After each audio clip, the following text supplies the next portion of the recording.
But the thing for me, the most powerful bit is about ownership. If I own the how, I understand what you want from me, but I own the how, I'm more likely to approach that with energy, enthusiasm and passion.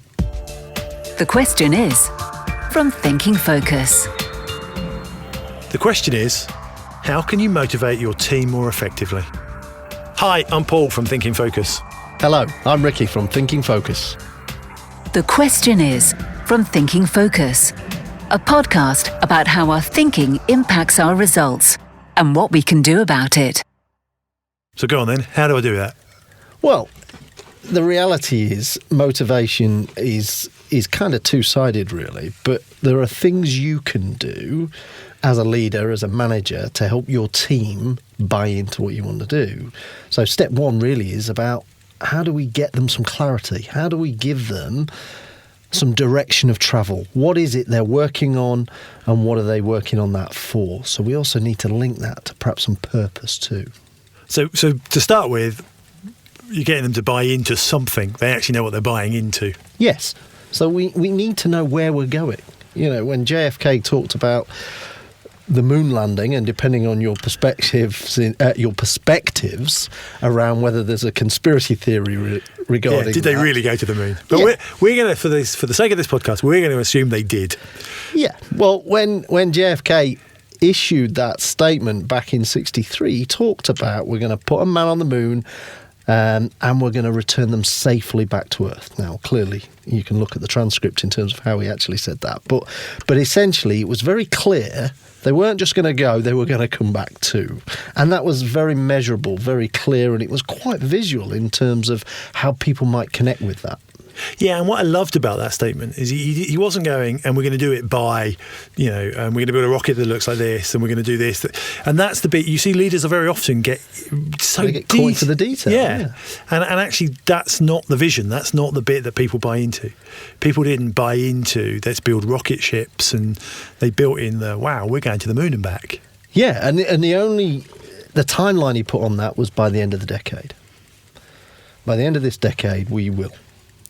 So he was very good at setting smart goals, some clarity about where we're going and by when we will have achieved it. The interesting thing is the technology didn't even exist to make that happen at the point he made the declaration of what they were intending to do. Yeah, because he was getting people to buy into the vision. That's all he was intending to do. Exactly. So step one really is we really need some clarity where we're going.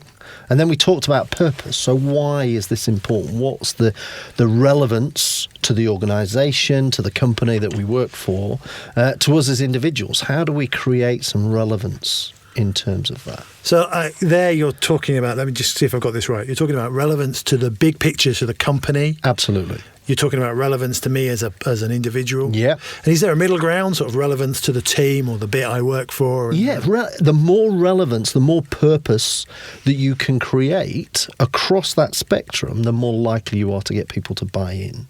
So whether they're buying into the big picture that might be 10 years out or 7 years out in the JFK experience, but actually there are lots of sub-goals within that we need to work towards. And those are equally as powerful in terms of getting that purpose. So I really like this. So we're going, actually, I'm motivating my team and I'm saying, hey, look, guys, we're going over here as an organisation. That's the purpose at the big level. Actually, at a smaller level, this is what it means for you as an individual within that. And here's the part you play. And they talk about even the guy who used to sweep the floor in whatever the room was that he would clean. So the guy that would clean the room, and they asked him what he was doing. I'm putting a man on the moon. He was very clear about why he was doing the job that he did. So there's two bits there. There's what that meant for him to be part of that experience, to share in that, and that could just be very sort of intrinsic in terms of I actually want to be part of this. I want to be able to say, but it might be actually bigger than that. It might be, well, look, you're going to get new skills, or you're going to go here, or you're going to get promoted at the end of this, or there's there is exactly. There are different journeys for different individuals. So that's one part of the guy with the broom going, why am I here? The other part is he clearly knew he's part of this. He did. He knew how he fit into the bigger picture, that if there was a problem with a speck of dust, that might interfere with how effective that launch may be, or a particular part going into the rocket may be.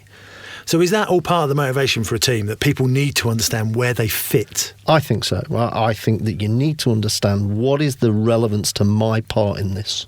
How do I play my role in helping us to achieve the man on the moon and returning him back in this example? And actually, we see that a lot in the companies we work with, that people don't understand their part in the piece. They're in autopilot. They do what's asked of them, and they'll probably do that very well, but they don't make the connection with what the wider picture is, what that bigger picture vision and strategy is for the company. And in a sense, that's how stovepipes get created, isn't it? So that people go, this is our bit, and we don't care about your bit because we don't see it as a whole. Not at all. Completely. We worked with a creative team with one of the major broadcasters, and they were more focused about winning awards for their work than they were about the company vision, about the channel's vision and where it wanted to get to. So the work that we did was enable them to bring the two things together, what their passion and drivers were, with the success of the channel. So bringing the personal motivation with the organisational motivation, Absolutely. Aligning them. And their goal became far more linked, far more focused, and far more related, aligned to both what they wanted to achieve at an individual level, but both with the organisational goals as well. So I've got a group now, I've given them some clarity, they know where we're going. I've given them a purpose, they know where we're going there. I've involved them. They know what their part is, and they're involved in the structure of their part. What else do I need to do? Well, I think we can take some inspiration from Dan Pink. Dan Pink has written a book called Drive, and he talks about 3 key things for motivating teams, motivating individuals, and he talks about having a strong purpose. And we've talked about that, and we've talked about how that is really important. But he also talks about autonomy. How can we give people, having given them that direction of travel, that North Star, if you like, in terms of where we're aiming, how do we give them some freedom to express themselves on that journey? Now, in some organisations, that may not be appropriate because of the nature of work they do, but where you can give somebody the autonomy to go after that goal in their way, you're not imposing, we have to do it in this way, we're not imposing in terms of in this particular order, they get that freedom to effectively go and deliver that in the way that they feel most appropriate.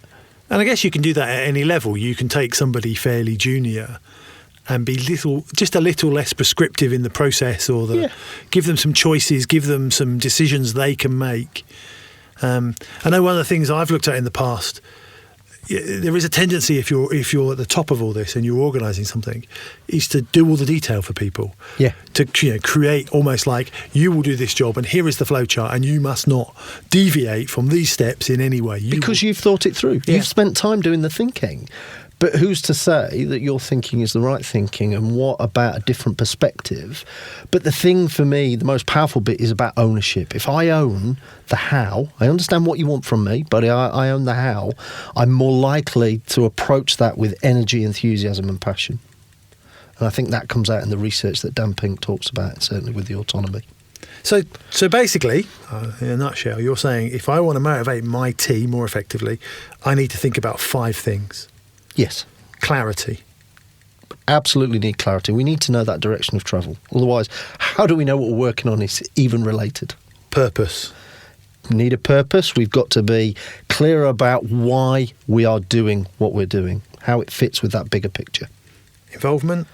Absolutely involvement, because if I'm not involved, I'm just doing, and I'm not likely to be as committed to that as I would be if I owned and were involved in the how we get there piece. Autonomy. Need autonomy, because that gives them the freedom to express themselves, and who knows, they might, most likely they'll come up with a better solution for this than perhaps you would come up with on your own. And that will drive to that last 5th thing, is his ownership. Ownership. Yeah, if you can get them owning it, then you're likely to see real value, not just in terms of what they do, not just in terms of how they do it, but also you'll see great benefits in terms of discretionary effort and how they apply themselves. Not just to that, but the wider goals and aspirations of the company too.